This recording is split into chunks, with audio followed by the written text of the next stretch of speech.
Gue pribadi merasa pertandingan lawan Udinese lebih penting. Tapi itu artinya kita harus bersiap nanti malam Lord Gagliardini akan main dan cetak gol plus assist. Cerewetan ceking kita, nyerewetin apa aja.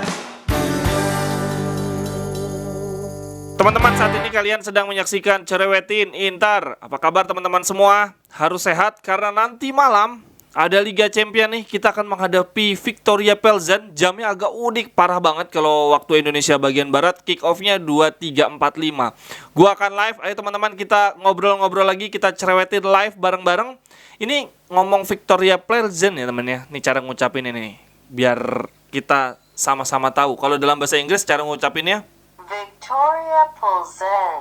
Viktoria Plzen. Kalau bahasa Ceskanya Viktoria Plzen. nggak ada bedanya sih. Viktoria Plzen, ini bahasa Ceskanya. Mereka adalah tim dari Ceska. Kalau dulu kita nyebutnya banyak yang kurang tepat tuh.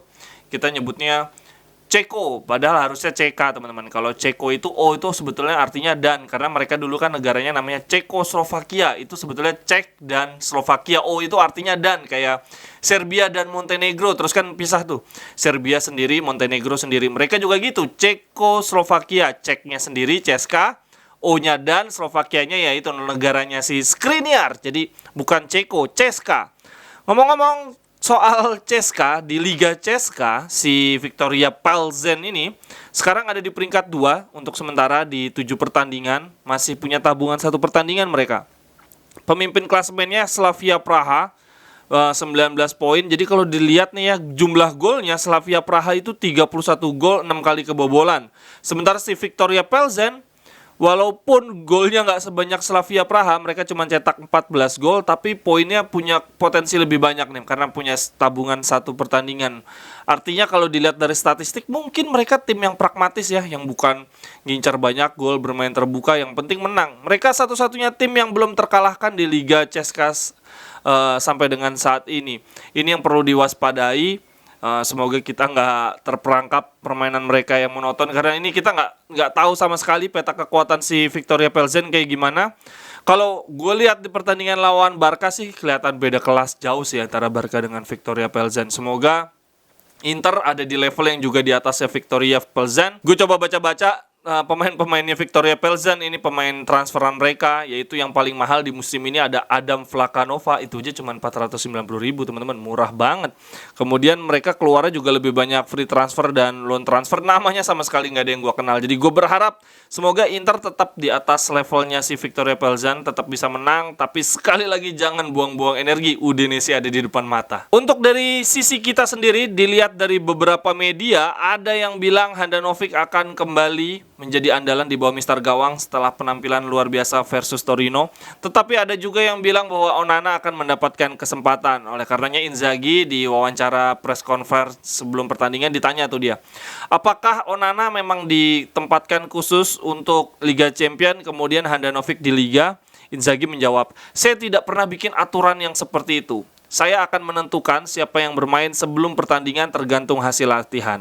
Onana adalah sumber daya yang sangat bisa diandalkan, tapi saya tidak pernah bikin aturan yang seperti itu. Waduh, bisa-bisa kita nonton Handanovic lagi teman-teman. Ini banyak banget yang bilang bahwa Handanovic akan ada di bawah Mistar sejak menit pertama. Begitu juga dengan Korea yang beberapa waktu belakangan mainnya jelek. Gazzetta dello Sport juga udah mulai bahas bahwa Onana nggak tampil bagus. Tapi Inzaghi ngebelain nih kemarin di konferensi pers, dia bilang bahwa Inzaghi tidak setuju kepada kritik yang dilayangkan Korea. Dia bilang setiap kali dimainkan Korea selalu menunjukkan value yang ada dalam dirinya. Wah, itu tipikal Inzaghi banget, yang nggak mau cari perkara, selalu ingin muji pemainnya di depan wartawan. Dan kalau dilihat dari beberapa prediksi di media, yang jadi starter memang Korea.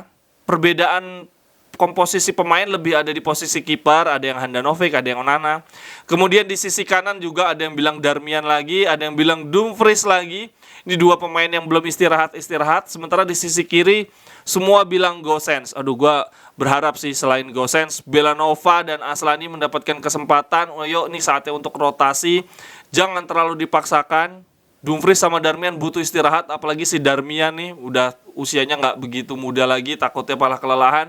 Sementara Dumfries yang di beberapa pertandingan, 2 pertandingan terakhir, tepatnya lawan Milan sama Munchen mainnya jelek. Lawan Torino juga kemarin nggak bagus, jadi seharusnya mulai disimpan, siapa tahu karena faktor kelelahan. Sementara di lini tengah, prediksi media tetap Calhanoglu, Brozovic, Barella. Nggak apa-apa deh, mungkin ya istirahatnya nanti di babak kedua lah. Aslani masuk di menit 60. Ini Inzaghi mulai dikritik nggak pernah masukin pemain sebelum menit 65. Inzaghi selalu masukin pemain di atas menit 65. Tapi ya udahlah, itu strategi. Soalnya Conte dulu juga gitu, baru masukin pemain baru di babak kedua tuh setelah menit 75, lebih parah lagi. Semoga ini maksudnya Inzaghi tetap memainkan trio Hakan, Brozo, dan Barella supaya bisa menang, bisa ngebungkus pertandingan sejak awal sehingga di babak kedua Aslani bisa dapat tempat. Tapi kalau dari sisi kanan gue berharap Dumfries, Darmian lebih baik istirahat saja. Sisi kanan percayakan Belanova, kirinya Gosens menurut gue masih oke lah lawan Viktoria Plzen. Lalu terakhir di press conference juga ada wawancara dengan Skriniar. Skriniar ditanya bagaimana tentang performanya yang menurut beberapa media dia masih belum mencapai kondisi terbaiknya. Skriniar bilang, iya betul, saya saat ini masih fokus ke pemulihan cedera yang relatif serius. Saya selalu berusaha yang terbaik. Saya ingin kembali ke level yang sebelumnya. Saya sudah tahu apa yang menjadi kekurangan saya di awal musim ini. Betul bahwa saya baru sembuh dari cedera, tapi saya tidak mau membuat itu sebagai alasan. Luar biasa. Lalu tentang perpanjangan kontrak, ada yang bilang bahwa perpanjangan kontrak dengan Skriniar akan dimulai di jeda transfer nanti setelah lawan Udinese. Skriniar sendiri terkait perpanjangan kontrak dia bilang, kalau ada kabar terbaru kamu akan mengetahuinya langsung dari saya. Untuk saat ini kita masih punya banyak waktu.